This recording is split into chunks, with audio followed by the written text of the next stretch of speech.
You're listening to the Dead Padawans Society, a science fiction and fantasy podcast celebrating the ideas, mythologies, and truths in iconic works of sci-fi. I'm your host, Brett Inman, joined by my friend... Nick Dennis. Hey, Nick. How are you, Brett? I'm great. I knew you were going to ask that question because you always do. Because I always do, because it matters to me how you are. I don't care how you are. I'm going to be honest. I've asked, and it's always the same answer. Everything's like fine. We're fine here. Everything's fine. Everybody's fine. Your emotional stability means a lot to me. I care about you internally, not just what I can get out this of is a sentimental moment we're having. It makes me feel really uncomfortable on the air. Well, Brett, let me tell you something. What is the best thing in the world?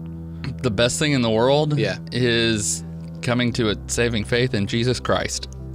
I was going to say filling your coffee cup all the way to the top. We're recording this really early this morning. Yeah. And I need coffee. And so I don't usually drink coffee while we I don't record. usually drink coffee, but when I do... I drink it in the mornings pretty... Like, that's the only time usually. I don't usually drink any other time of day, but... Yeah, we're doing this in the morning, and I really need this. The worst thing about filling your cup all the way up, though, is then you have to walk with it, and that sucks. I had to walk downstairs with this cup of coffee, and it was horrible. I noticed how full that cup was, and that was a little insane, my friend. Yeah, I burned my hand a little bit. I can believe it. Yeah. So, what's your latest obsession been? So, I'm going to play... I have a song that I want to play for you, because this... is rightfully so my latest obsession. Are you ready for this? Oh, I'm ready. Okay, here we go. I am obsessed with... I just saw the Lego movie. Me too. The Lego movie 2. We haven't talked about this. Okay, I didn't know that you'd seen it yet. I saw it. I went to see it with Daniel Spear. Oh, obligatory Daniel Spear reference. Yep, got that down. We went to see it together, and I was like, oh, I love this. This is so great. And so then... I finally got Lucy to agree to watch the first one because she's never been interested in watching it, and so I was like, "Hey, come on, watch this with Daddy. You like Legos," and so I pushed her into it, and she enjoyed the first one, and so I was like, "Sweet, now we can go." Because I have this thing of I know kids don't care, but you have to see the first one first. I'm pretty strict on that. I get that. Well, especially on this one, this one jumps in right after the next one, and so we watched the first one. She loved it, and I was like, great, now we can go, and I can see it again. So I've already seen it twice, and it's great. I so totally good. understand that, and I love this song. the song that's making fun of pop songs that get stuck in your head. Yeah, earworms. Yeah, earworms that are nothing songs really. Yeah. But they just have a great beat, and they get stuck in your head. You've also sat through the credits both times, right? Oh yeah, that's an incredible song too. Amazing. Yeah, the music in this and the songs that the Queen does, both of those are fantastic as well. But this one is definitely my favorite because it just and then the lyrics to it. Did you sit and listen to the lyrics of it, which are hilarious, talking about how it's gonna stain your brain and it'll never get out. Yep, which is accurate. And it's funny because it's saying that, but I still enjoy the song and allow it to be that in my brain. Yeah, well, it's sort of like, because the first Lego movie was incredibly self-aware with everything is awesome. Yeah. And it was very and this is let's scrape even more off of that and make it just the most meta song ever. Yeah, I love how meta it is, and so as soon as I saw it the first time, I bought the album on iTunes. I'm like, there's enough good songs in here that this is worth a purchase. Oh, I would agree. I mean, the Lego movie, Lego Batman, and this film all had fantastic music. Yeah. I think I only grabbed a couple songs off those previous albums, but I'm like, I want this whole thing because all of these are so funny.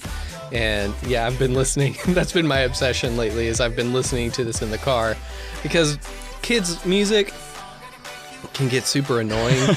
And what my daughter likes, I'm like, ugh, we have to listen to this again. But this, she loves it and I love it. And so I love playing it in the car. And I dropped her off this morning and we listened to it on the way to school. And then when I came into work, I was still listening to it. Yeah. And so, yeah, I'm obsessed with it right now. Yeah, I get that. The film, though, I'm pretty sure Lord and Miller had a camera in my home as a child because they're recreating my life on film. Like, so the first film really hit me with the theme of like fathers and sons and like that kind of stuff that I'm like, oh my gosh, like this is me. And like I probably cried a little bit in that movie. Yeah, every time I've seen it. It had a good emotional impact at the end. And I'm like, they can't do that to me again. Like, it's not going to be possible. They got me again. So the song in the bin where they're singing "Everything's Not Awesome," and, and they're all sad. Yeah, I was like, oh man, this is getting to me. And again. Not to get too spoilery, but just a little bit of one. I'm an older brother to a younger sister. So, you know, and I think they set that up in the first movie that the sister gets to play now with the Legos as well. So the way they developed that theme in this film, man, I was like, I had to call my sister after the film because I'm sorry for those times I got angry at you and smashed your Legos. So well, sadly my latest obsession is a little more mundane than that. So my wife have a range. Yeah. So you have super fun movie that was so far has been the highlight of my year, I would say. And so this week, my wife and I have our son is in Missouri with my family. So we've gotten our first week since having a baby of basically just being us at home, which has been really, really nice. We also got introduced to Marie Kondo and tidying up at about the same time. So my week has largely been dominated by that devil woman who makes you get rid of your stuff. Yeah, except we didn't go through the whole KonMari method. Like we just did clothes. It's like, let's be realistic here.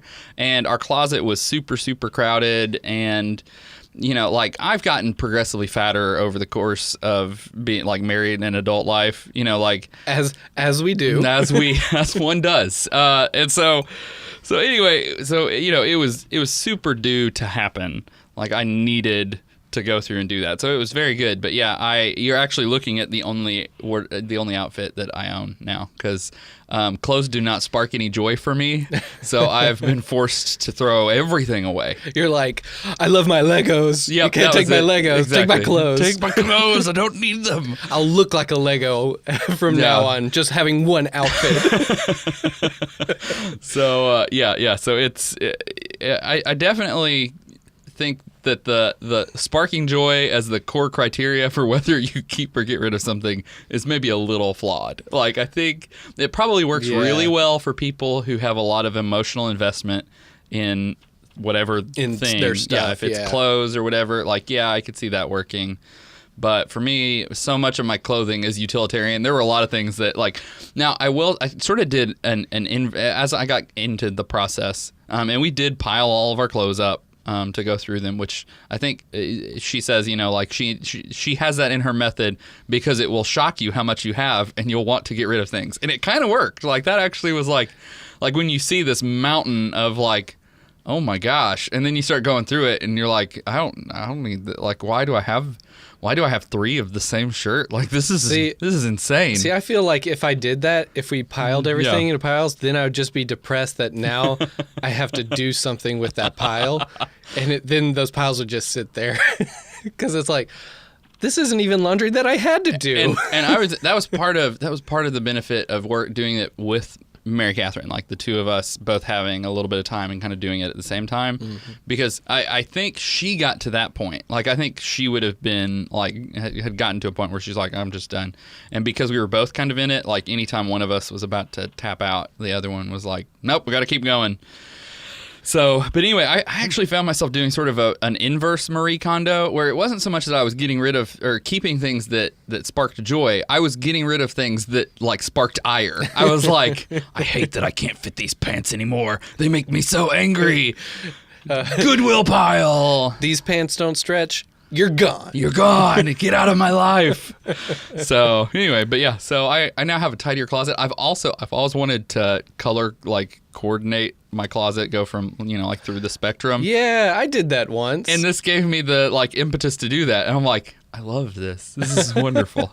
Now, is that a method of hers as well? That was just something I did. I you? didn't completely adopt her folding method. My wife did, but for shirts, I already had a folding method because she's all about standing things up. And the way I fold my shirts, I already am doing that with them. And so, yeah. Yeah, so standing them up on the end. Mm-hmm. Yeah, Laura Beth watched her Netflix, because did y'all watch the Netflix special that she did? So Laura Beth watched that, and she was like, hey, have you ever tried standing your shirts up so you could get a lot more in there? And I was like, no, that's an interesting idea. And then I did it, and they were too tall. Yeah. My drawers aren't deep enough, so I'm like, forget that. Yeah, and I fold mine so that they're pretty shallow. And yeah, they fit and then the thing is, if you stack everything on top of, like the way I did as a little kid or whatever, and you want a different shirt than the one that's on top, you've got to dig through. And so your clothes just progressively that is annoying.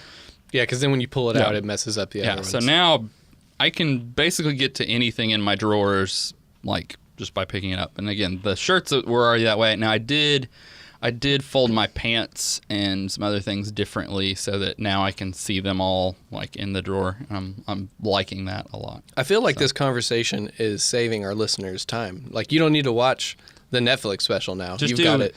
Just do what Brett has said, and you're good. Yeah, use the Brett Inman method of cleaning, which, as I understand it, which is Marie Kondo plus color coding. The thing is, I feel like I've heard that Marie Kondo basically stole her method from other people in Japan who just didn't get as big in the West.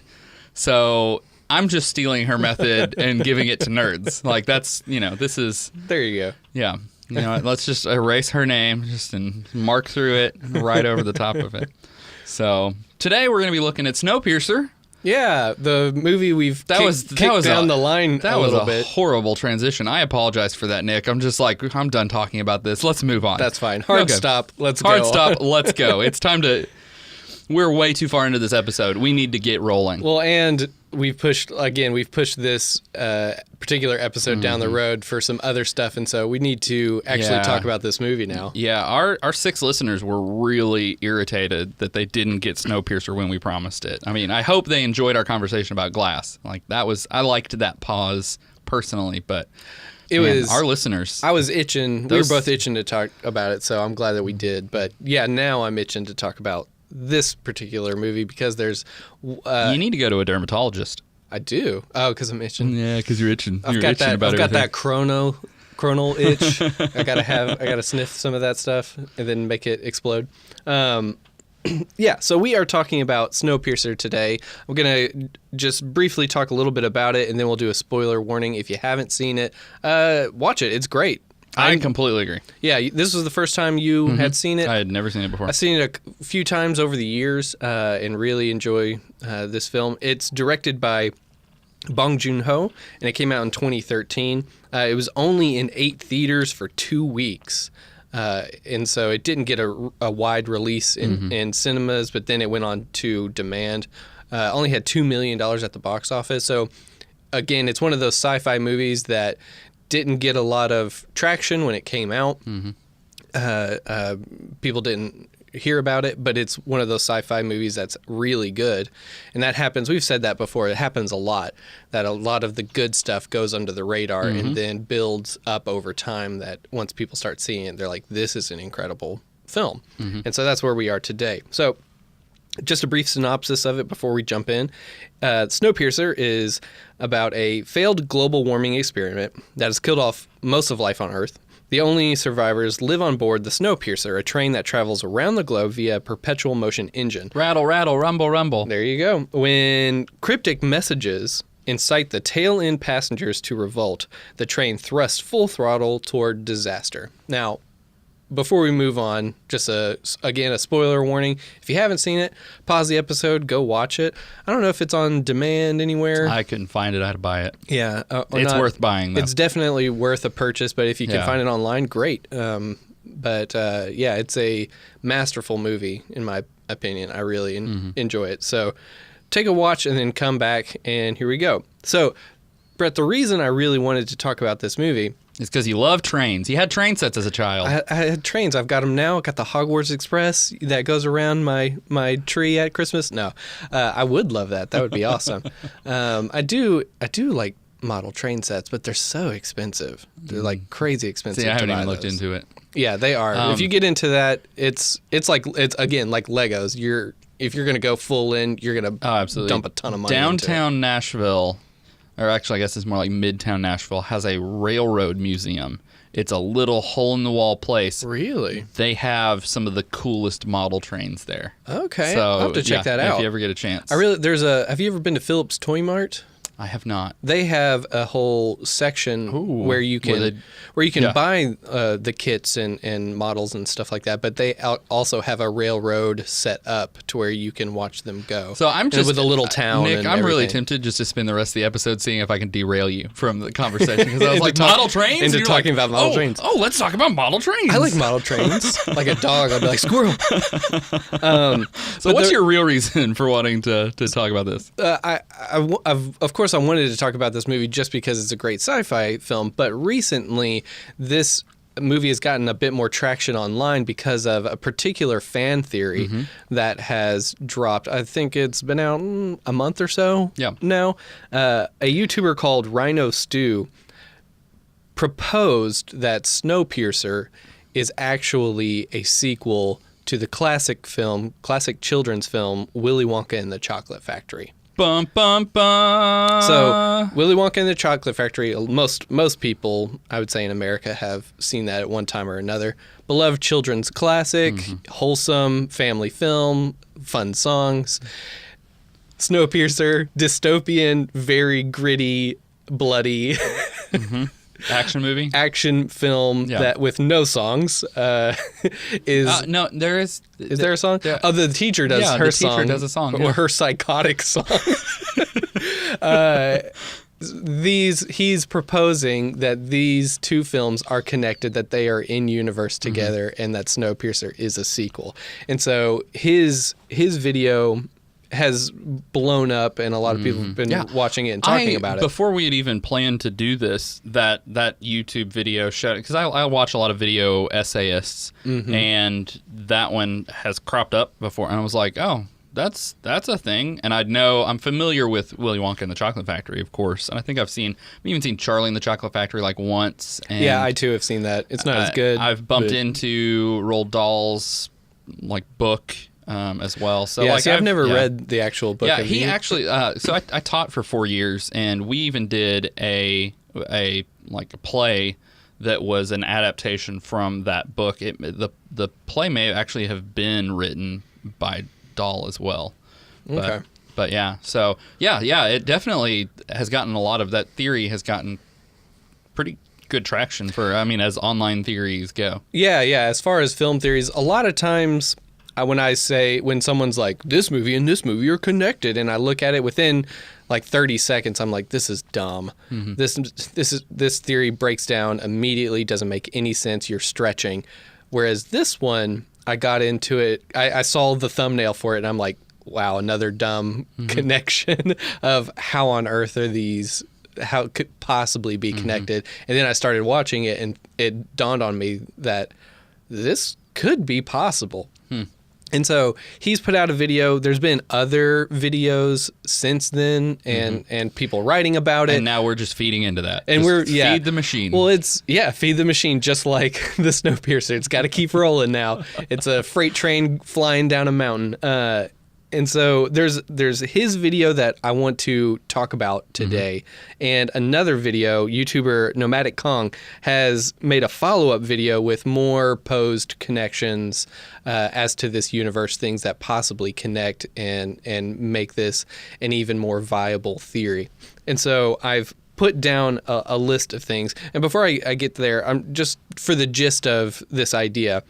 This theory is basically stating that Charlie Bucket, the kid character who inherits Wonka's factory at the end of Willy Wonka and the Chocolate Factory, inherits Wonka's empire and then grows up to become Wilford, the creator and operator of the Snowpiercer train in this post-apocalyptic universe of Snowpiercer. And so that is the idea proposed in this video, and I'm gonna go through some ideas that are posed, and I want to see, Brett, if you think, I'm going to pitch these ideas to you, and I'm going to see if you think these are probable or poodoo. Mm-hmm. Yeah. Well, if they make sense or it just breaks down and it can't really work. So just like leading into this, my gut reaction to this, and having only seen Snowpiercer like just recently, but growing up with Willy Wonka, I feel like the two, even, in terms of our show, we talk about sci-fi, and I would probably put Willy Wonka and the Chocolate Factory as more of a fantasy film than as a sci-fi film. It's a children's fantasy. Yeah. And so, I mean, there's, as I'm thinking about it, there's some elements of sci-fi, but a lot of those even are treated fantastically in the way that, Star Wars sometimes, plays fast and loose with the rules of science just so you can have fun. It's a fantasy. Whereas Snowpiercer, I think, still some elements of fantasy. That perpetual motion engine, it's a kind of a it's a bit of a fantastical idea, especially if you ask engineer friends. I was, as a young adult, I had some friends. I've gotten rid of these friends now because they're no fun, but who were like engineering students, and I'd be like, "Hey, have you heard about like perpetual motion and stuff like that? Like, do you think that's?" And they're like, "No, it's completely impossible. That's ridiculous. Why? I can't believe you would even say that or subscribe." I'm like, "But you don't think you could like make some kind of?" And they're like, "No, it is." Is it because you always mathematically, lose energy? You lose energy in any system, and I'm like, come on, be a little more creative. What if you like got rid of all the friction and you were able to? And they're like, no, just stop. And so, like I said, not but anyway, beyond that, the idea of like a closed system and things like that, like Snowpiercer is within the realm of what I would consider like sci-fi. Like it actually posits ideas that are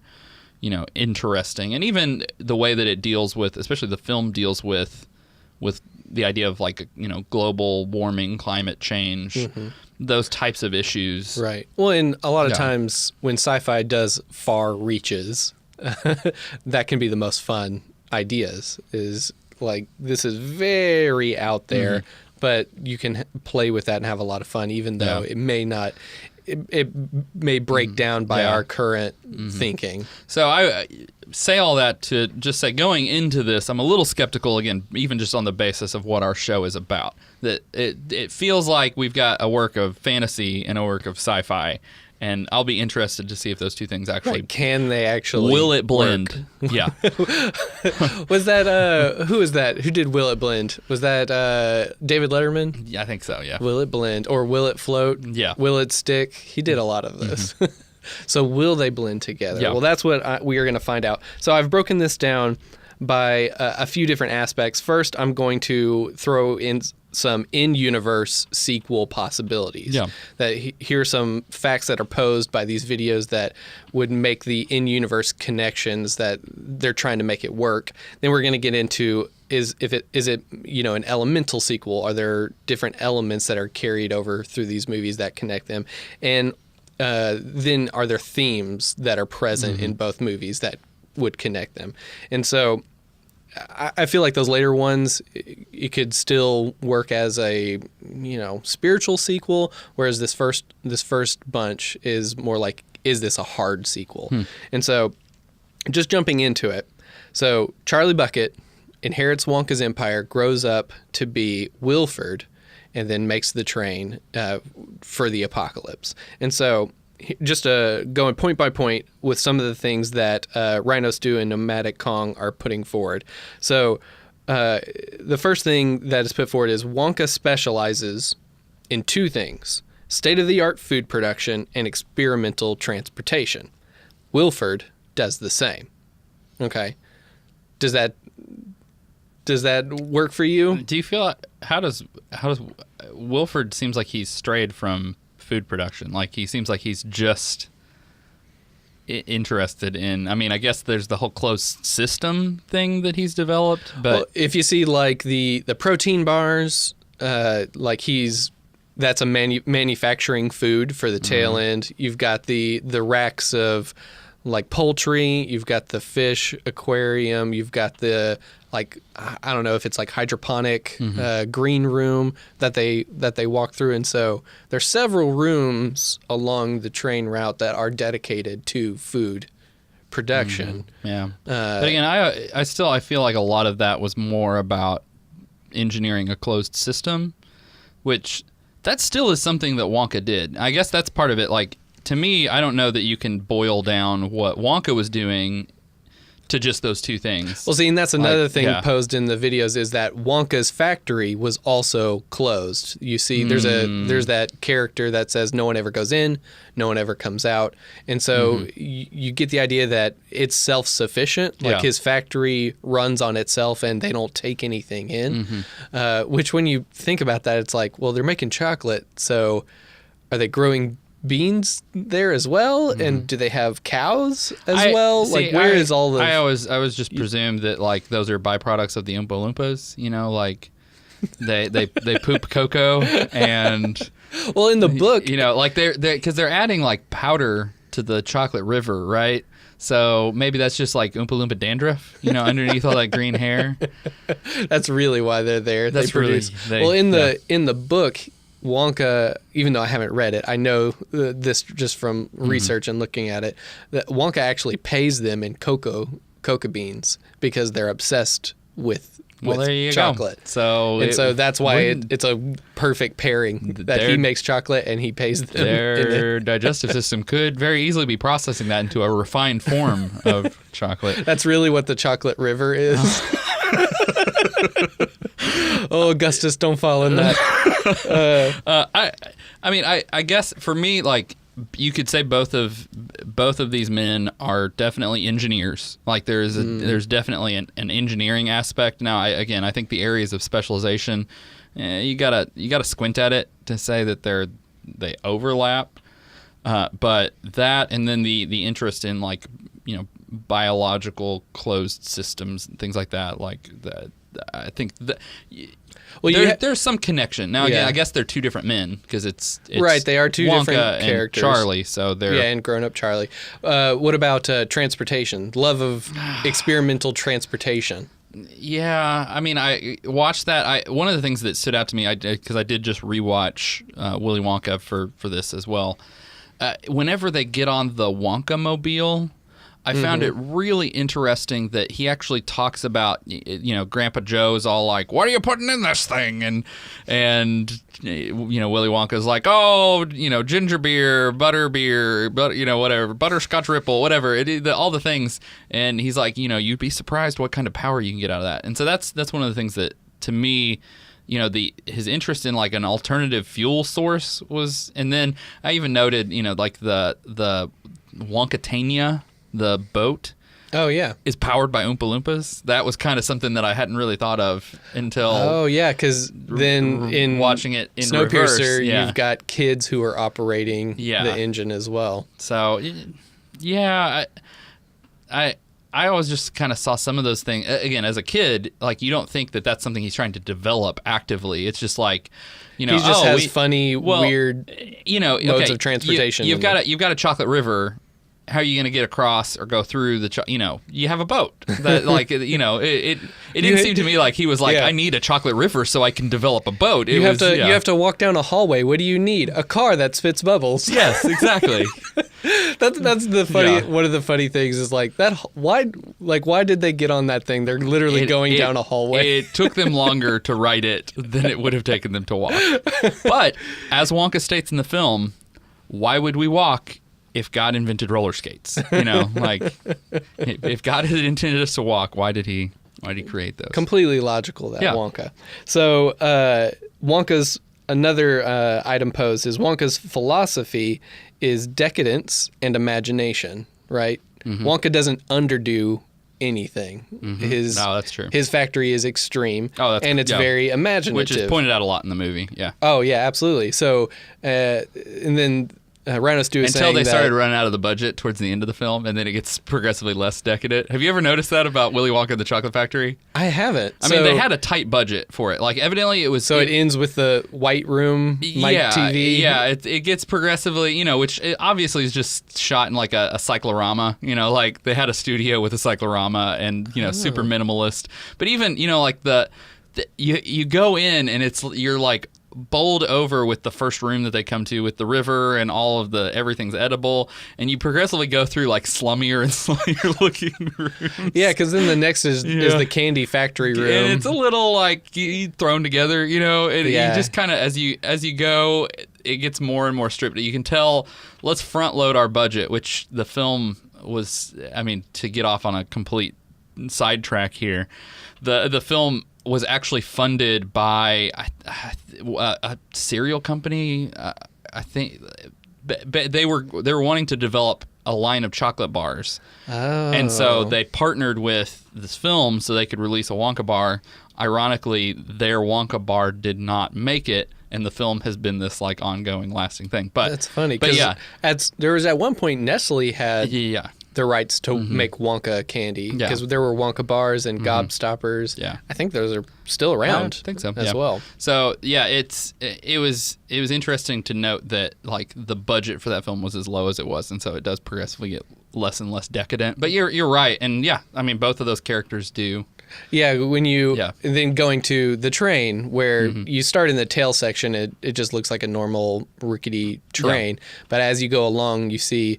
There's a car that has an aquarium that you walk through, and then the front section people, or I don't know how many cars it is that has people in luxury and getting suits made and having rave parties. And I would actually even say, like once they get to the front car, and there's that little bridge over what appears to just be gears from the engine, right? Wonka always seemed to be more concerned about the way things are designed and the layout over like safety. Like there are so many OSHA violations that like in the his factory could not be in the United States because it would get shut down for OSHA violations. But yeah, so for me, he was always more concerned about the style and the appearance over even the inherent safety. Which again, a bridge over these massive gears, like it's visually very beautiful, but as we see in Snowpiercer, pretty big hazard. Yeah, that is true. So I buy that.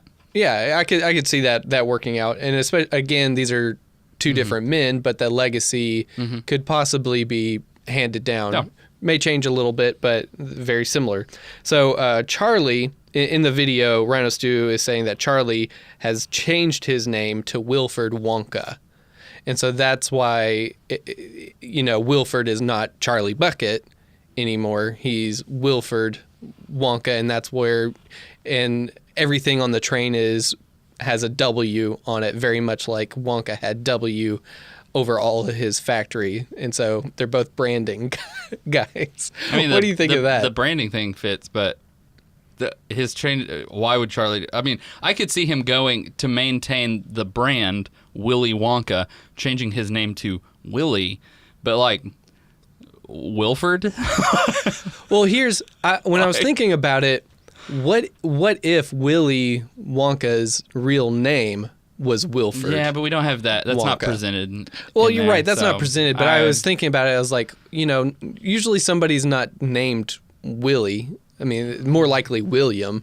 Like his name is William Wonka. But what if Charlie did as his apprentice? Because Wonka is also still super secretive, doesn't want anyone coming. Maybe he even required Charlie Bucket to change his name so that people wouldn't connect him to the ticket, like the ticket kids or anything like that, of basically still keeping his factory and everything that goes on there super secretive and not letting the outside world know what's happening. I don't know. Because that wasn't a part of... This one's a big stretch to me. Yeah, that is a stretch, I would say. Mm-hmm. But I think it still fits within Wonka's character because the whole golden ticket thing had nothing to do with someone inheriting his empire. It was only come and enjoy the factory, and then you'll get a lifetime supply of chocolate. Mm-hmm.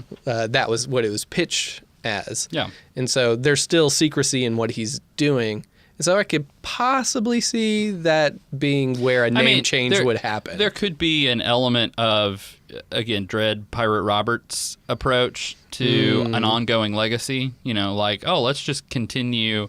And his going, again, if he straight up was Willie, then yeah, I could give that to you where I'm like, oh, yeah. But or maybe maybe it was like, oh, no, this is my son. And everyone's like, Willy Wonka has a son? Okay. Now, where a part of this breaks down is in Snowpiercer, they often say Mr., or especially the Tilda Swinton's character says Mr. Wilford. And the teacher says Mr. Wilford. It sounds like that's his last name. Yeah. And everything is branded with a W. And not usually people don't brand things with their first name, unless you're Oprah. And Sting. Prince. So yeah, maybe he's a diva. So yeah, I could see that's getting into stretch territory. So playing off of the name, we're going to go into this next item. Wilford realizes the effect of CW7, which is the chemical that was used to try and freezes cool the world that ends up freezing the world. Yeah. So this is said in the movie. Wilford realizes the effect that CW7 will have on the environment. Can we pause for a second? Mm-hmm. That's a really interesting sci-fi concept that's presented with CW7. Like, our trying to solve a problem just creates a worse problem. Like, that in and of itself is a great sci-fi concept. So, right. But anyway, so Wilford... Yeah, he sees what the effect of CW7 will be, and that's why he builds the train, because he knows that it will plunge the world into an eternal winter. And so the video says that this is due to his early chemistry experience, Charlie Bucket's early chemistry experience that you see in Willy Wonka and the Chocolate Factory. I know the scene they're talking about.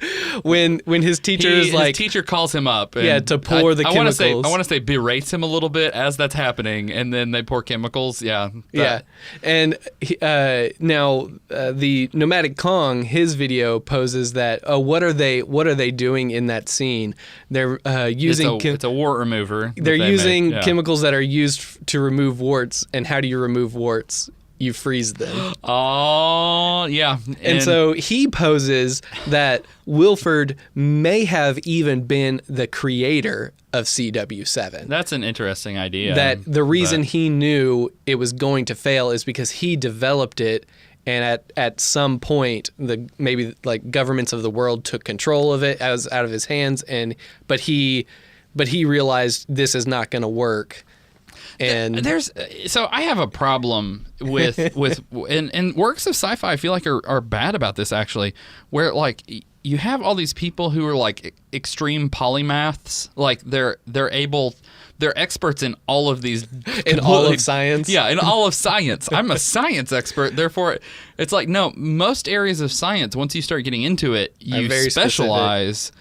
And you don't know about anything else. You know extreme depth about a single subject or idea, and nothing about anything else. And like I wonder if part of it's anyone who watches The Flash knows this concept very well, because the Flash is like, we're all scientists, and in every episode they're able to figure out scientifically how to fix the problem or defeat a villain, because they just know science. Yeah. It's like, what are your degrees in? Well, and I wonder if some of that comes out of the modern and postmodern era, the last 100 years.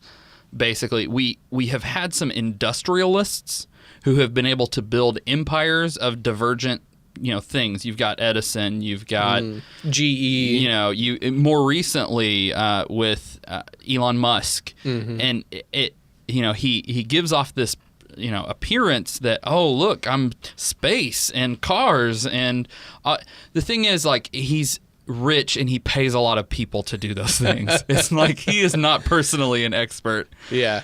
And so for me, like that Charlie Bucket had one science class where his teacher and again, not even in a way that like they could have learned anything, made a wart remover. Like that's a stretch. Like yeah. Well, yeah. I would say it could get credibility due to the fact that the Snowpiercer is so suited to the environment in which it lives. So Wilford made this engine that just so happens to, like, he knew what the effect of CW7 would be, and so he made an engine that could perfectly suit what the world would be. It may be more probable if he was intimately a part of the development of CW7, so he would know its effects. And so keep going down this trail. Okay. The Nomadic Kong says that CW7 stands for Charlie Wonka 7. Okay, so there was what he's saying is there's briefly a period of time where Wilford Wonka went by Charlie Wonka after being Charlie Bucket. That's a stretch. Well, that's like, ooh, how can I make these these pieces fit together? These pieces, these pieces work. that don't Ooh, really Charlie fit together. Wonka. Now, I went way too far down this road because I was like, well, then what does 7 mean? And so I started thinking of Willy Wonka and the Chocolate Factory. I was like, what is 7? And I was like, there's 5 kids. Oh, if you take the 5 kids and then add Wonka and Slugworth together, those are the players. Those are the players of that film. That there are 7 key players in what Wonka has going on.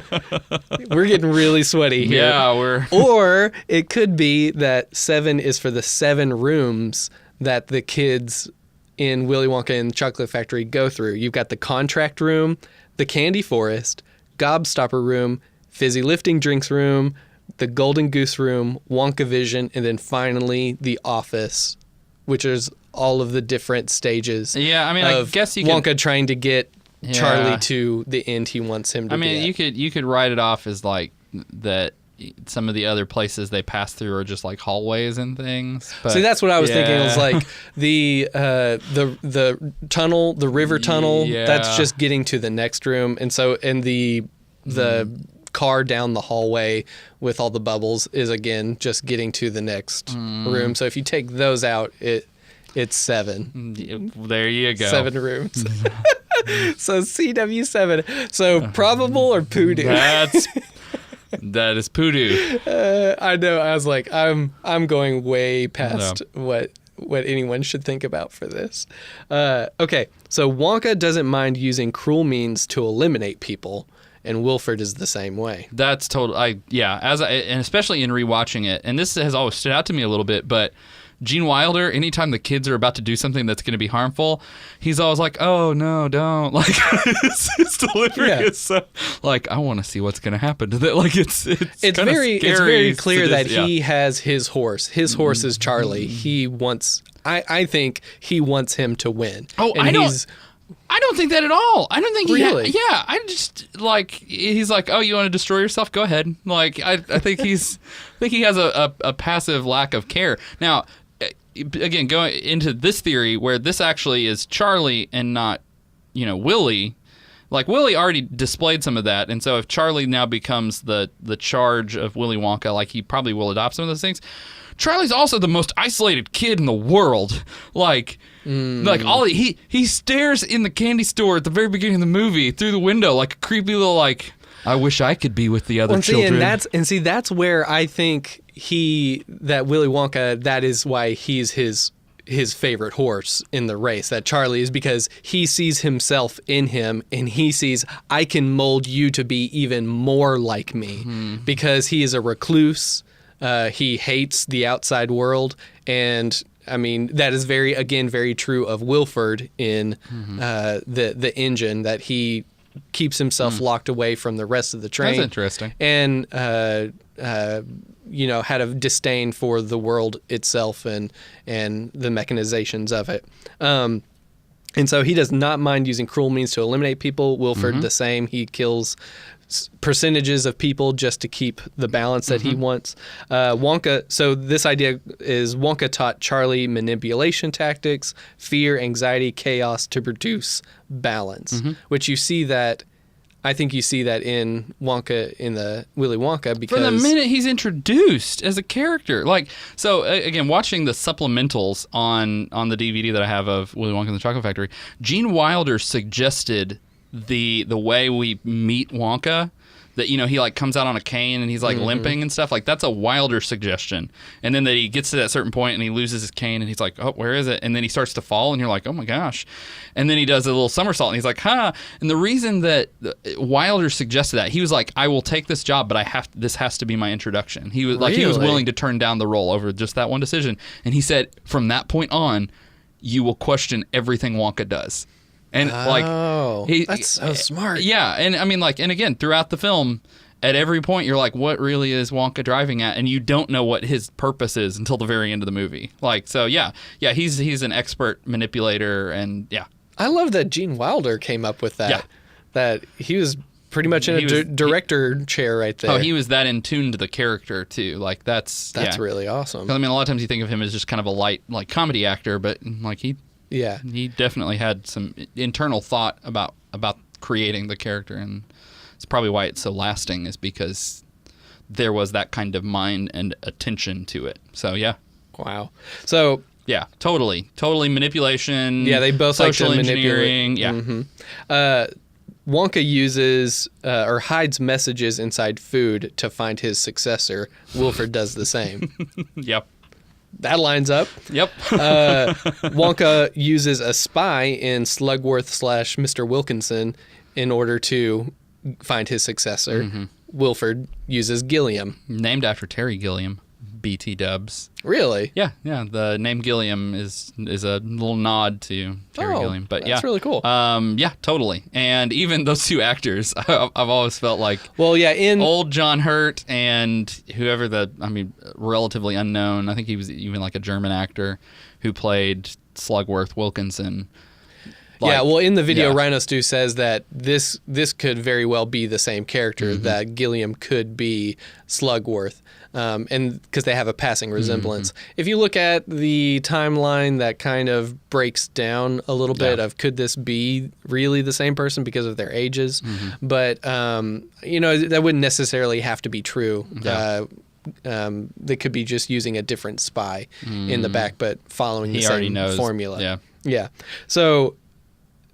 Now that we're getting into specific characters, I'm going to throw, this is where it gets a little crazy, and I want to see what you think.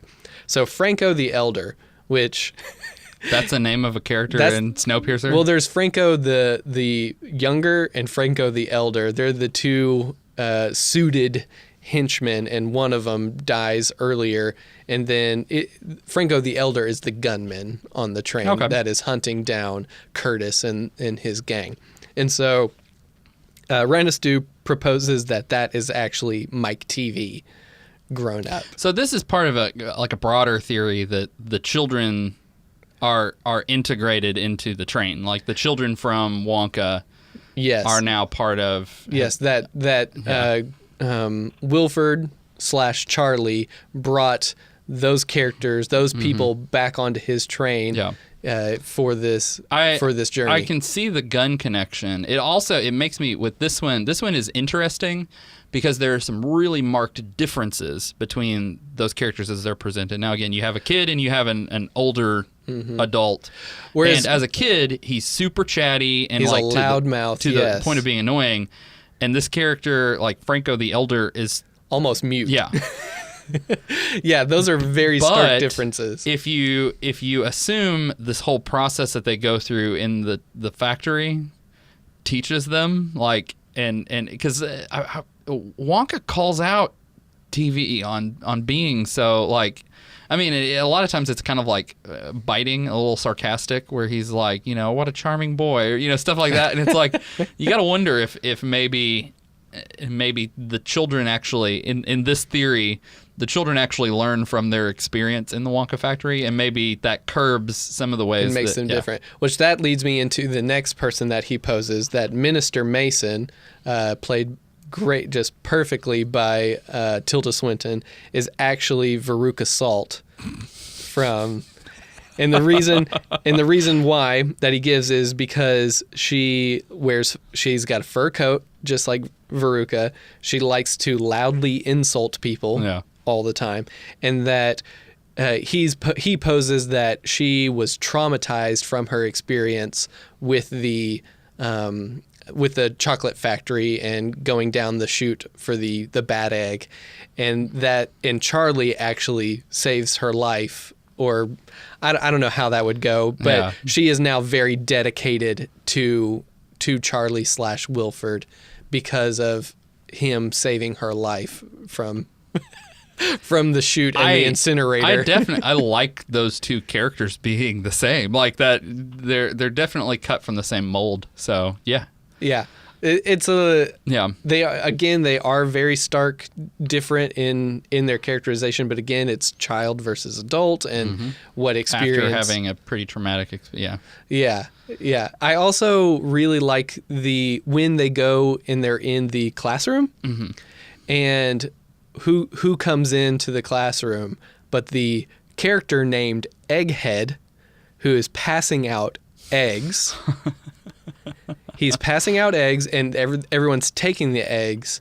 And then once Curtis opens the egg, he turns around and kills her, shoots her. She's done. And so she is dispatched in the egg room. That's just funny, funny synchronicity. Yeah. I find that interesting. The only thing that I would hold out, having also watched some supplementals on Snowpiercer, like I will say that a lot of these things I do not think they were intentionally designed this way. So if it's an accidental, I feel like an accidental sequel, alignment, because while yes, that character seems a lot like Veruca in ways. I mean, even like English accent, things like that. Even though there are other characters, I mean, the majority of other characters speak with American English accents rather than like British English. The character, according to the director, is based on Margaret Thatcher. Yeah, that's who she was trying to embody with that performance. So, man, I wish that's... that one, out of all of these characters, that one is like, ooh, that would be a really cool story if those are the same. So Claude, the child snatcher, which is funny that her name is Claude, but that's what her name is in this movie. She's the child snatcher who brings the kids to the front. It's posed that she is Augustus Gloop's daughter, and the reason being the correlation between them is that they have the same body type. They're both very impulsive, and she eats her own blood like it's when she gets hit in the head, and she tastes her own blood like it's not a thing. And the Gloops have never been shy about eating weird Mr. things. Gloop eats a microphone, so maybe. There's not much about that character, so it's hard. There's not a lot, and even less. So here's the final one, that the teacher from the school could possibly be connected to Violet Beauregard, maybe she's a daughter as well, and the correlation between her is that she's pregnant, and so she has a swollen stomach, just like Violet swells up. That's stupid. From eating. That's stupid. I disagree. Actually, what I would be more inclined to do, because the teacher almost seems like a weird side character. Like, I would be more inclined to think that what if Claude is actually, people need two parents, right? Mm-hmm. What if she's the result of, because the first two children to go are Augustus and Violet. Like, what if as a result of this whole thing, like, there's no reason let's ship them, and Claude is their daughter, like. That works. Well, I will say one correlation I would say is that all of these characters, the gunmen, Minister Mason, Claude, and the teacher, they're all like sycophants for Wilford. Like they are loyal workers for him along the train. Yeah, but I get the impression that everybody but the tail section people are that way. Are that way. Yeah, because they are. But it's posed that they specifically are kind of like the fingers of his hand on the train, that he is using them for specific means. Kronos.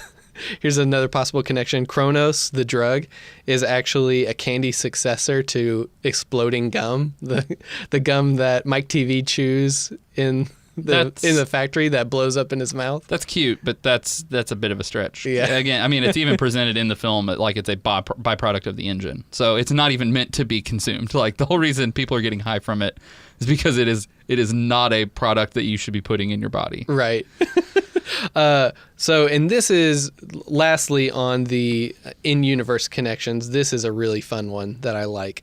And Rhino Stew poses the question of, well, then why are there no Oompa Loompas then on this train if this truly is I mean, that'd be a big thing that you would need Well, he says, well, what if Oompa Loompas went extinct? And he says that he poses that in the movie they're all male. And so maybe there are no female Oompa Loompas, and there's a way that they maybe they spring up out of the ground like dwarfs. Did Rhino Stew check under the Oompa Loompas skirts to know? But he's saying that their whole race is now extinct, and so what does Wilford have to do in order to keep the engine running in the places where Oompa Loompas would naturally have worked? He steals children from the tail section, no older than 5, and they have to be under a certain height and size in order to work, and that's because the machine was built with Oompa Loompas in mind. That's actually incredibly interesting. Like that they would be working it as it was running. Yeah, I can actually give some credence to that, especially because of the way we see Wonka using the Oompa Loompas. Wonka thinks of himself as this like benevolent force who saved them from the vermicious canids, but he like straight up he has a slave race, like, and he's making them work for him. Yeah, you know. And they also you see them obviously working the factory and working the boat, but they also, I thought it was interesting, they also pop up out of hidden places. Like you see in the in the candy forest, they come out through there's a wall. It's like a rock wall in the that you wouldn't even think is a thing until and then also you see toward the end of the Snowpiercer movie that kids crawl out of, like that one kid that comes out for, I guess his only job is to when that little pill section comes out, that it's his job to go in to it and fix it to keep the engine running. And so I was like, oh, that's kind of, I mean, it's super creepy when the kid crawls out of there, but it was like, oh, he came out of nowhere, just like Oompa Loompas come out of nowhere to be around. Yeah, that's interesting. One of the things that I wondered in rewatching, because I've watched Snowpiercer a couple times, that Tilda Swinton at the beginning of the film, whenever she's doing the shoe talk, like she does all the motions that the kid is supposed to do, and like it was really weird because they kept like focusing on it, like they would give it a close up. And I'm like, why is she moving her hand in such a weird way? And then you get to the end and it's like, oh, that's the movements that the kid's doing. Why would Tilda Swinton's character know to make those hand motions? Well, and then Ed Harris at the end, he does that same motion, almost like it's a spiritual exercise that they do, but then it happens to be the exact thing that the boy is doing down in the hole, that he's pulling that like rubbish out of some slot. I think that's in there for, you know, to just connect, almost like that's what that is. But it makes you wonder, why did they do that? Yeah. So, okay, those are the in-universe connections. Now I want to get into some elements that carry over between the movies. And so let me just run through these really quick. Okay.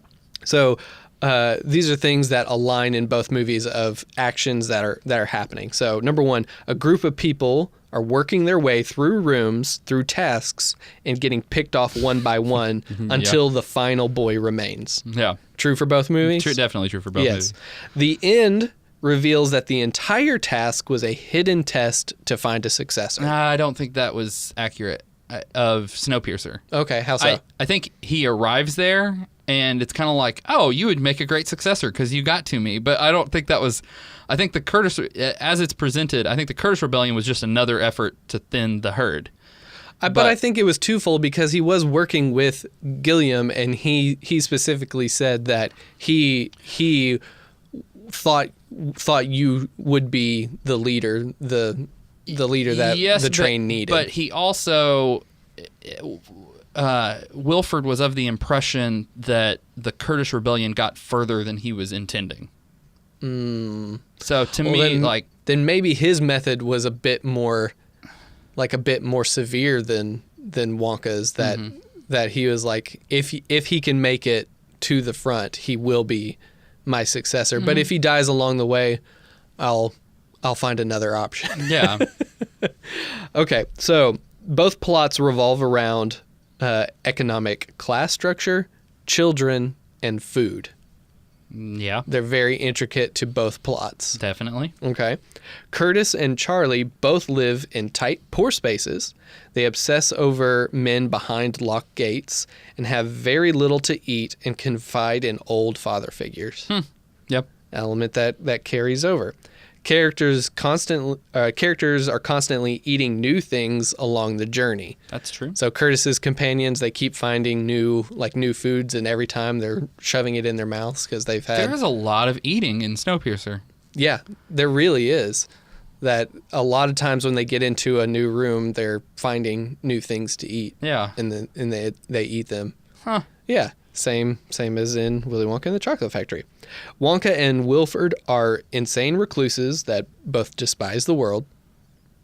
Yeah, but they're ironic in that regard because they also seem to have a kind of crazy love for it too. You know, because Wilford is trying to save the human race. So if you were just a complete misanthrope, let the world burn. But he's not doing that. And the same thing is kind of true of Willy Wonka. He actually loves certain things about humanity. And even, again, I think his, with the Oompa Loompas, there's a certain effort being made to, preserve things. That's true. So... And, and he creates candy for children. Mm-hmm. So, he has a love of something. Yeah. So, okay. Curtis is introduced. This is a fun... possible Easter egg if this were true. Curtis is introduced with a bucket beside his head. So early on in the movie, when Curtis is trying to find the little pill in the food to get the message, you hear his name. I think who somebody says his name. Edgar? Is that, or Edward? What? Edgar, I think. Edgar. Yeah, it says Curtis, and then as that's said, you see a bucket beside Curtis's head that then lifts up out of the shot, and that's a little hint that he's our Charlie Bucket character in this. I heard that. However, there are other buckets being used in the tail section. If that were the only one we saw, I could give that more credence. It's cute. It's cute. If this came out, because I looked too, and Bong Joon-ho has not said anything about this theory. There's nothing. And so I don't... If for some reason in the future he were to say, I did that intentionally, that would blow people's minds. That's an incredible Easter egg. But so far, now it's just a little nerdy, ooh, could that be that? Yeah, it's just an extra, they're going about life in the background. Yeah.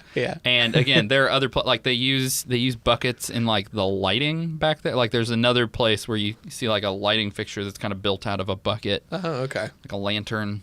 So, that's a stretch for me. So, protein bars on the production belt when they get into that room look a lot like chocolate bars. Oh, and so the other thing, okay, so the opening of the 71, is that when Willy Wonka came out? Yes. The opening is all that stuff from a factory, right? Yeah. And there are shots of this churning of chocolate and stuff. If you were to cut in that shot of the cockroaches being ground up in the protein machine, like it would blend seamlessly with all of that footage. Yeah, so you've got that churn and in then there. like again, as it goes through the process, then you do have like, you know, the chocolate bars or squares or things that are being cut by the machines. Yeah. Yeah, when the cutter comes down and they're all in a row, it looks a lot like chocolate bars on a conveyor belt. And also Wilford's room, the panel drawers also look a lot like chocolate bars. They do look like, in up near the engine, those little wood panels, it looks like chocolate bars in a row. I thought that was a cool, could be a throwback to his factory days. Yeah.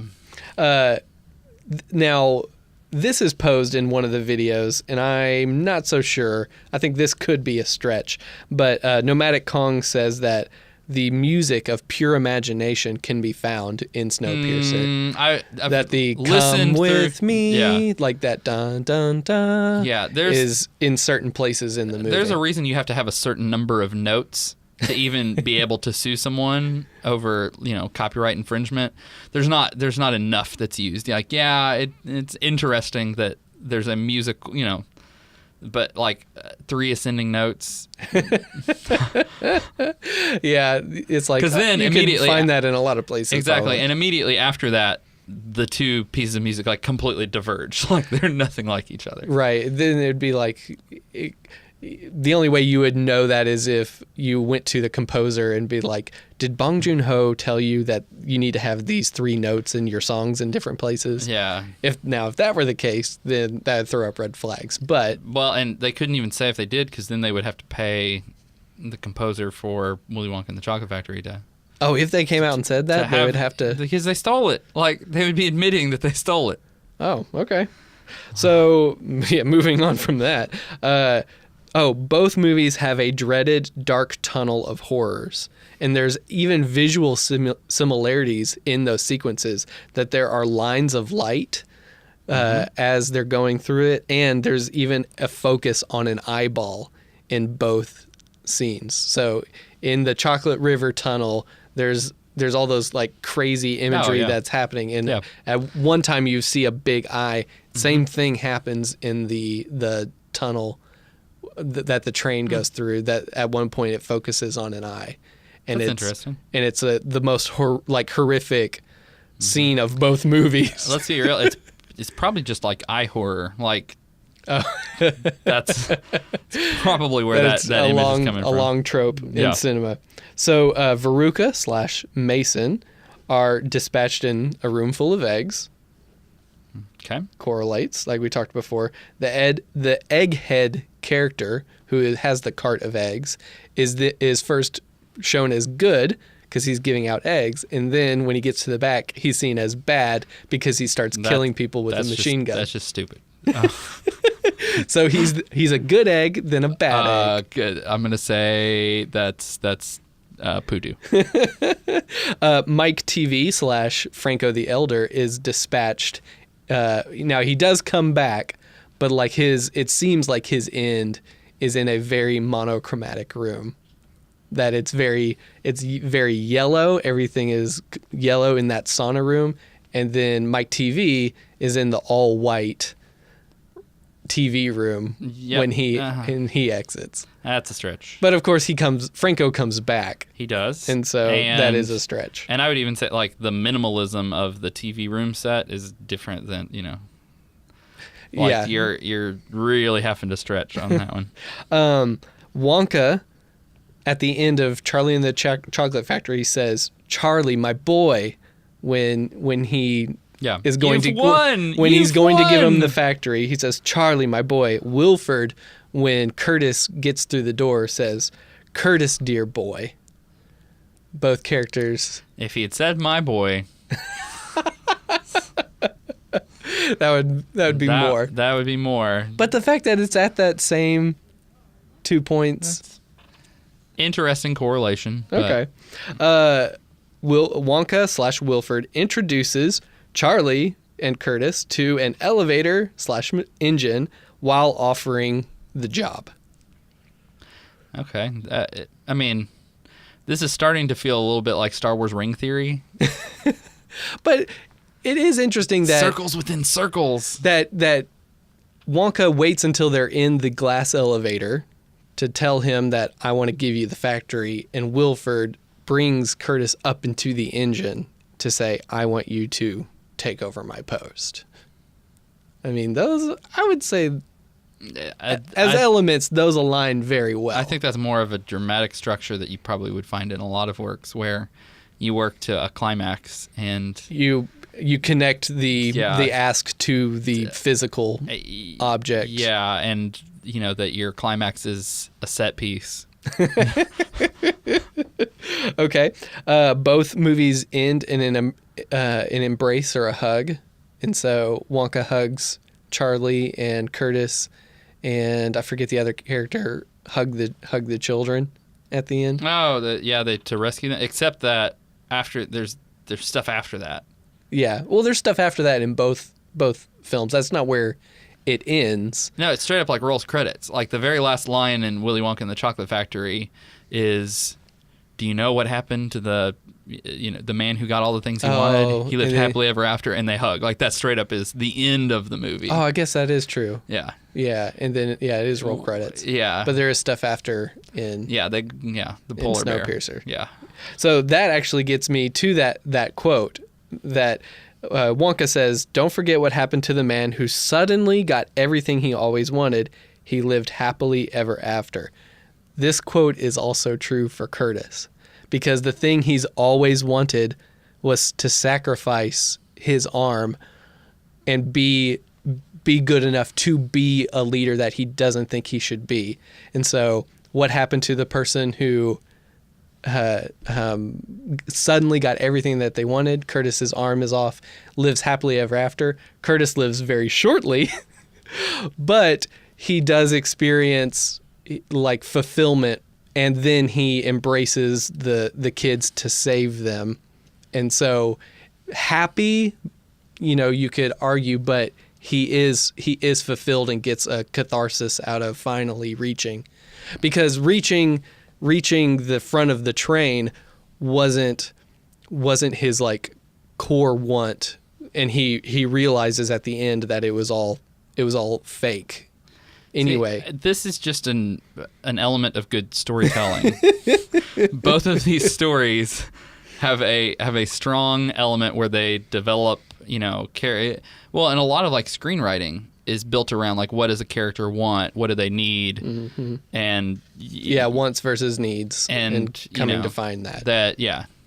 Learning what you actually need. Like those types of ideas are true of a lot of stories because they make for compelling stories. So both of these stories do that, but so do a lot of others. Okay, so one final possible elemental connection that Nomadic Kong puts forward is that Timmy, which is the boy that Curtis saves by sacrificing his arm, he poses that Timmy is the actual true Charlie character of this, because Roald Dahl originally in his book was going to make Charlie a black character, but his publisher pushed for that not to be so. Racist. And then if you go back to the beginning of Snowpiercer, you see that he actually has the bar of food with the message inside, like the golden ticket, and Curtis has to get it from him. And then he is the only other character that goes in the film that goes all the way to the front, that is taken from... What about the other kid? Was there another kid that was snatched? The kid who puts his hand and takes the thing. That wasn't... No, that's Curtis. That's Timmy. No, because there were two... At the very beginning, there were... Oh, the kid of the guy who loses his arm. Yeah. Oh, that's true. Yeah. So I guess, he didn't have the food, I guess. So anyway, and then he, at the end, because he's saved, he inherits the world, basically, like Charlie inherits the factory. So he's proposing that. Well, okay. I mean... That's getting... Well, and the thing, like that, in my opinion, that actually moves towards breaking the two. Because... Well, I would say again, this is more of a like elements that cross over, not so much in-universe connection. For me, that's the problem with these types of theories sometimes, is that people try to find every possible connection, but they don't think about where one connection maybe is actually breaking or damaging the other connection. One, yeah. And Star Wars ring theory is that, where they're like, oh, well, it's clear that they have this like circular structure. Oh, but they also have these other things. Oh, but these other things actually also show that, and it's like, no, either they support each other or they refute each other. And this would be... George found a great like pattern of doing things that he just wanted to stick to. Yeah. So those are some elements that may be crossing over. From all these things, I mean, it's interesting to think about. I would be okay with somebody saying that these are accidental sequels. Like, that's kind of fun. There are things that you have to kind of turn your brain off with, but that's fiction. I mean, anytime. So maybe, and you mentioned earlier, we're going to talk about it as a spiritual sequel, and maybe that's the better angle. Yeah, so let's get into that. And I just have a couple little things here before we end. That is this just maybe a spiritual sequel to maybe, again, wasn't intentional, but it's almost like Willy Wonka in the Chocolate Factory for the grown-up audience that first grew up with it. Does it have the same message, basically? And so some messages or themes that are found in both movies, I believe, and that are posed in these videos are the theme of selflessness and sacrifice is in both films, in both Charlie and Curtis's arcs. Do you think that that's true? Yeah, and I actually, there's part of me that wonders if maybe this is actually part of fiction, and especially science fiction in like modernist or the postmodern world. That, if you look back at like fantasy from ages ago, you had like kings on quests and knights and these people who largely were just kind of self-interested. And as we've entered, especially in the 20th century, and we saw like modernism early on, there were a lot of people who were awful, and they made these huge advances, but then they like hired children to go into dangerous machines to get killed. And I think there's a certain sense to which like our modern day fantasies, and maybe that's almost what I'm trying to say. Both of these works, maybe rather than classifying them as purely like fantasy or as science fiction, they're sort of modernist or postmodernist fantasies.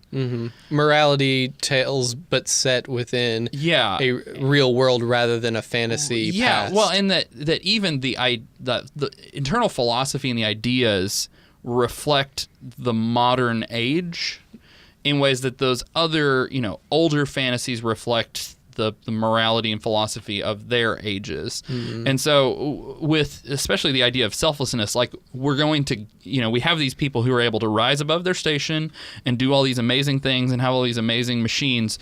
We want those people to also then be selfless and help the rest of mankind.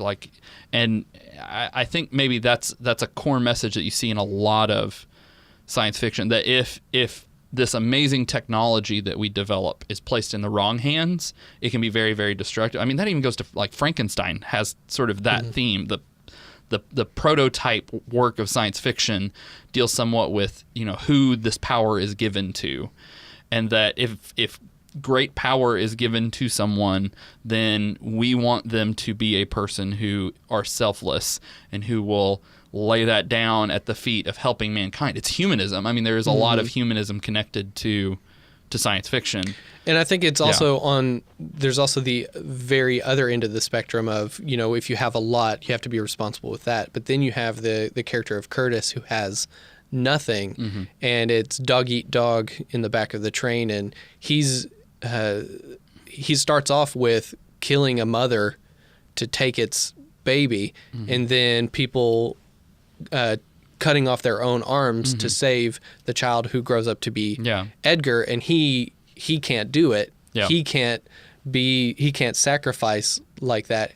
Then you jump into this modern tale, and then along the train, what happens? He sacrifices Edgar even then, and so he's even failing. He's still failing along the way to learn what he has to do and even though he knows what he should do, because he says like I wanted to cut off my arm, but I just couldn't, and so he finally gets to the point of I have to sacrifice a piece of me to save somebody else. I have to give over myself in order to do something good for another person, to save a life of Timmy, in order to do so.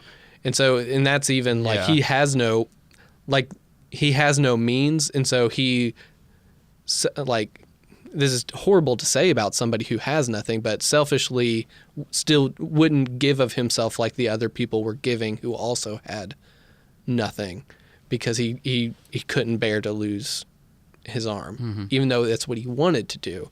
And he's also, dealing with the grief of his initial actions of killing somebody else in order to survive. Yeah. And the same is true for Charlie as well, because his arc is learning to be selfless, even though he doesn't have anything either. He comes from nothing, and he has the opportunity to grab a gobstopper and change his whole life, but he in the end chooses to be selfless and to give that back to Wonka, even though Wonka doesn't need anything. He has everything he could want, and this could greatly change Charlie's life, but he gets over himself as well and gives that back. Well, and thinking of these as modernist fairy tales, so the modernist idea is that you can rise above your station. Like, that's one of the big things that, industrialism and things like that offered people that previously, again, if you look at like a medieval romance, oftentimes people are born into their station and you stay in your lane, and that's where, born a peasant, you're going to die a peasant. And the idea of modernism, and even it's funny, like our reinterpretations a lot of times of classic fairy tales introduce that idea, but a lot of times originally that's not there. You stay who you are, or who you're destined to be. There's a certain amount of like fate to that.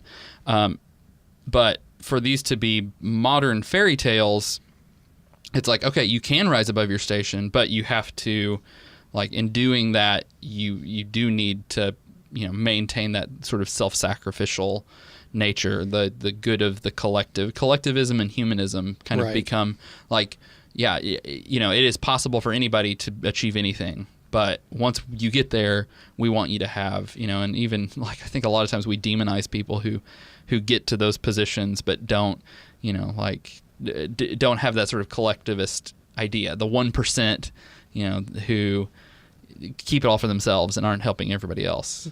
Well, because it's easy to put the American dream on trial with these as well, because a lot of times if you've rised there, you've stepped on a lot of people along the way to do so, that you've thrown people under the bus in order to get where you are. And that is obviously can be very true in a lot of circumstances, but you can also have somebody who is self-sacrificial in their way to a top position.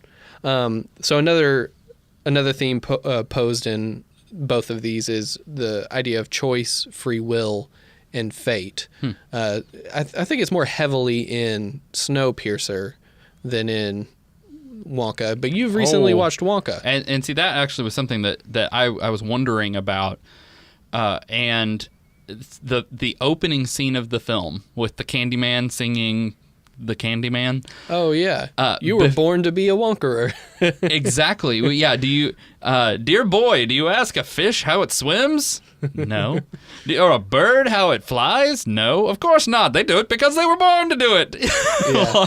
I can't remember which video it is in, but I love the cut that he does between the two movies, where it goes from that to, I am a hat, you are a shoe. Stay in your lane. Yeah.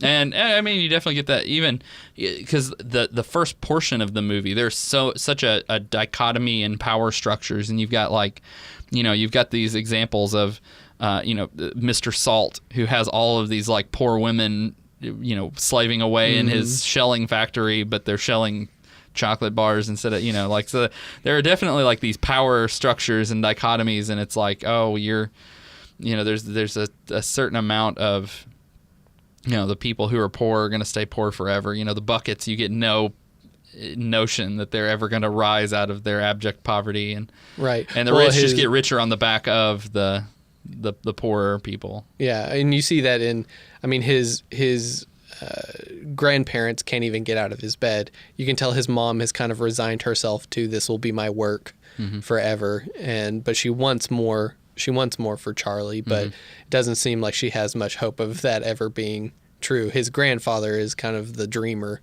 out of the bunch, and really pushes Charlie to be different than the rest of them. Yeah.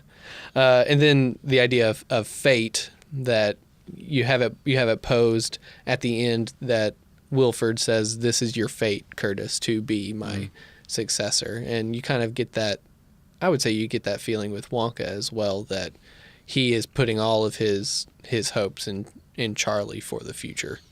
Yeah, you say that. I don't know that I've ever completely gotten that. I think it's, See, I think I go back to the way I see it is, I think from the get he is. I guess he really favors Charlie. And in that final scene, I do think maybe he does say something like, "I knew it would be you," or something along those lines. Yeah, maybe the fact that he switches really after he passes the test, he switches really hard to "my dear boy" and embraces him and is so ecstatic that I knew you would. Is what he says. Yeah, that it had to be Charlie. He had to be the one to. I guess, and I've always, in watching that, I've always just interpreted it as, like he knew he would find a child. I guess that's always the angle that I took, was just that he had set up this elaborate test, and that, again, in Wonka logic, like he sets up this elaborate test, and like he believes in it. Like he believes in the system that he's created.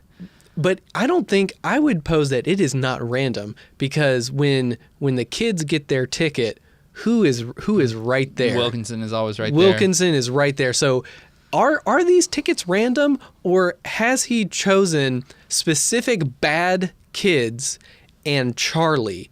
Because maybe he's even identified Charlie early.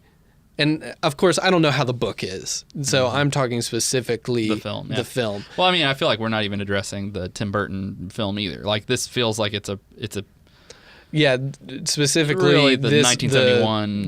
This version of it. And two, Snowpiercer has its own graphic novel as well, and so those may not align whatsoever in these theories that we're posing. But I would even say the fact that Wilkinson is so near these kids is maybe this test is a bit more controlled, because he's a scientist, just like Wilford. This is a controlled experiment. He's choosing his players carefully. That's an interesting idea. That's its own theory. It really is. Was Wonka betting on Charlie as the one child, or because I would think if you're trying to find a real successor, and you are doing it by random, why would you limit only 5 tickets? Like, wouldn't you want a broader selection of kids? Do you think he was trying to traumatize Charlie into being like a sycophant in the way that all of the people are? Possibly. That he why else definitely is loony. Because why else would you do that with all of those other children? Like the lessons they learn. I feel like the only thing Charlie gets out of that is, wow, if I step out of line with what Wonka wants, I'm gonna die. Well, and the fact that they're kids. They're kids. He's not finding a successor in an adult, and so kids are much more malleable, and they respect authority in some ways. Now, they're the bad kids obviously don't as much, like they treat their parents terribly. But kids are a little bit more, will fall in line a little bit more. So maybe that's another reason why he's finding a successor in a child, because he's looking for someone that will be malleable, that will fall in line, like what you're saying. Yeah, but like what I'm hearing though you're suggesting that Charlie was it the whole time, and either Charlie was going to pass or Charlie was going to fail, right? And that the other kids really did. They were part of the experiment, but they were pawns. Man, that's what I think. I think they were pawns to get Charlie to the point that he wanted him in order to bring him to the final test of if he can pass this test, then I can put my full faith in him to be my successor. I've always rationalized the Slugworth appearances twofold. Okay, so the press are there too. So now local press can get to somebody a little quicker, but then if you've got this international distribution, presumably you know where your shipments are going, and so you know where the box that has the golden ticket is going. But that to me says that you could still randomly send things out and let random children get the golden tickets and have your agent there just because you knew, okay, whenever I shipped out this box, which is flying to this country, which is going to end up in this state.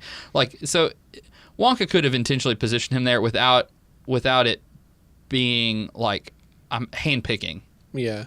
Well, I would say it's more especially with Veruca, because her father is buying tons of those chocolate bars. It would be really easy for Wonka to see, oh, this guy is buying a ton of my stuff, and he has a kid, and that's what he's after. So send the box to him, because that sounds like a terrible fail. That'll make for a good pawn in this game. Man. So one final theme that is put forward in both movies, I think, is the idea of hope for the future is in our children. I believe the children are the future. Teach them well, but let them lead the way. Yes. I think that is posed in both movies. You obviously see, because Charlie as his future. You think Curtis is the future because he's leading the rebellion, but then at the end there's the twist. He dies, and who is left? The two children inheriting the world, basically. And so they don't have, and especially Timmy doesn't have the baggage of this society that has been built in this train and all the flaws that are in it, potentially, because he's younger. And so... Yeah, and is her name, is it Una? Oh, I can't remember. Because she's also young. I mean, she's the daughter of... Yeah, a teenager, it seems. She's a teenager. Yeah, I definitely see those. But, I mean, I think that's, again, the modernist fantasy, I think, is going to present that idea. Because we do think, I mean, just the rate of change and development, the next generation's going to advance things that much further, and let's, continue to, even the way that education has advanced in the last 100 years, that's a core component to who we are. And so but not just continuing on, but being able to correct the mistakes as well of what has come before. I think that's particularly potent in Snowpiercer. I don't know if it's there so much in Wonka, because it seems like, I'm going to teach you everything, learn from me at the end. But presumably, Wonka is a man-child. He's he's preserved a childlike innocence that adults don't have. And he's pushed the outside world away from him to where he's not, possibly is not tainted by it. Yeah. It's an interesting theory, and I could see, I think in the grander scheme, some of the things that we've talked about are, I think, themes that trace their history back even before the inception of science fiction. Way before these, but into, Arthurian myth of somebody rising and, taking on a mantle that is bestowed on them through some means. And so there are things like that, but I do find it interesting the way that these two works. To me, if science fiction is modernist fantasy, these two works totally belong there, and again, maybe are so connected, feel so connected to each other because they are both presenting modernist / postmodern mythology. Yeah, I would say if they're both in that tree, these films are very much at least on the same branch. Yeah. And I could see, again, it's an accidental sequel. Like, it's these two ideas grew up on completely different sides of the world. You have a French comic book that gets translated into Korean that gets picked up by a director who decides to develop it into a film and does his own adaptations with it. Whereas, you have a book written by a popular children's author that gets picked up by a kid in the United States who encourages their producer father to fund and produce this film. So it's, like they grow up on completely independent branches, but they come to the same conclusion around the same time because that is the point in time where we are. Like, these are the myths of today. Yeah, and it works out that they could converge in that way. Yeah. But then that also brings the question of, and we talked about this before, Bong Joon-ho, like, we grew up with Willy Wonka and the Chocolate Factory, loving that film because we were American kids. But I'm not as aware of its popularity overseas. And so I don't even know if that's something that kids were exposed to in South Korea or in other parts of the world. Is that something is it as beloved there as it is here? Right. I mean, we came. Is that a part of its culture and mindset to where those ideas could be permeating in Bong Joon-ho's mind, or not at all?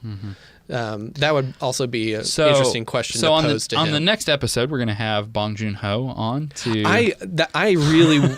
I was scouring the internet to wonder, has anybody posed this to him? Yeah, well, I mean, it's a fairly recent theory. Now, I did find it funny, the end of Rhino Stew's video, he calls on the internet to spam Chris Evans. Yeah, to hit him up on Twitter and say, I need you to confirm this. But the thing is he's an actor. Yeah. Like, he couldn't... I don't know if he could confirm that. Have to go to people make those kinds of appeals all the time. Like, I get the joke that Rhino Stew was making. That it's like is Die Hard a Christmas movie? And whenever Bruce Willis says something about it, it's right. Versus I would say you'd need to reach out to the creator. Well, and more people are going to be like, oh yeah, Chris Evans, I'd love to tweet him. Whereas Bong Joon-ho, an international director, this has made me more interested in seeing his stuff. There's a movie that was referenced in one of these videos called The Host. Yeah. That I was like, that looks interesting. It has the same actor in it who was getting them through the gates in this film, and so it has a crazy monster. And I was like, I could watch that. That looks pretty good. But yeah. So yeah, I'd love to see more of his stuff. And man, I really wish that some reporter would sit down and be like, have you seen this film theory, and what do you think of it? Was that on your mind when you're making this? Was this a hidden sequel, or do you just like the fact that they pair up well in that way? I'd love to hear his response to that. One thing that I think would be interesting too, and I did hear this in interviews with him, he did not think of Snowpiercer as a sci-fi film. Now, I think his perception of sci-fi, we've talked before about how sometimes you define things by like the trappings. And I think that's kind of the statement that he's making. Like, this doesn't have laser guns or things like that. Like, it's, the only conceit that you have to really buy into that's not current is the, perpetual engine. Maybe the idea of a closed system. But like, he wasn't thinking of this as a sci-fi movie. And we've ran into that before with like Children of Men and Alfonso Cuarón. Didn't see his film as future science fiction. It's funny because these are both post-apocalyptic settings. But yeah, didn't see it that way either. So I would be very interested to hear his opinions on this. I expect you to track him down and get that answer for our listeners. I might hit him up on, I'm nobody, but I might hit him up on Twitter and just be like, have you seen this? Yeah. I'm sure someone else has by now, but maybe I can add a little pebble onto the pile in order to get it to fall over. There you go. And him say something about it. Yeah. Well, Brett, what are we looking forward to next? So in our next episode, we are going to do a countdown of the best science fiction songs. All right. So get your Casey Kasem voice ready, because we're going to be doing a countdown. So Nick, you and I are both kind of independently creating lists, and then we're going to come together and form what we're presenting as the top sci-fi songs, specifically of the 20th century. So, there will be some things that will get left out, but we wanted something that kind of a closed system, if you will. So we're going to be looking just at songs from the 20th century, the ones that we feel like are the best sci-fi songs. And we'll talk about the criteria, what makes a good song, because there are a lot of songs that you can technically classify as sci-fi, but what are the best sci-fi songs? It's an interesting part of the genre because, I mean, when you think of music, a lot of music falls into, like a romance or drama because it's talking about life.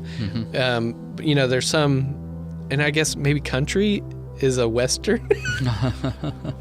Not really, not modern country, I would say, but you could say that's a part of the Western genre. Yeah. There. And so, but it's interesting how there are sci-fi albums and sci-fi songs that definitely place themselves within that genre. And like the genre of sci-fi, there are some that are super flippant and just fun with it, and then there are some that are super serious. And I'm definitely going to throw a couple of those where it's like, dude, this is great science fiction in this 3-minute song.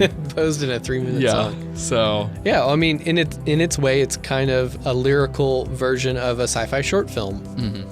Songs are. So yeah, I'm looking forward to that. Yeah, absolutely. So I'm excited to see what you bring to the table. How many songs we would put collectively on the list, and how many we will argue about that get into the top 10. Yeah. So, okay. All right. Well, guys, thank you so much for joining us today. We really appreciate you listening. Feel free to hit us up on any of our social media platforms or email us at deadpadawansociety@gmail.com. Like or subscribe to the channel and place your comments below, and we'd love to interact with you there. All right. Well, as always, may the force be with you. And live long and prosper.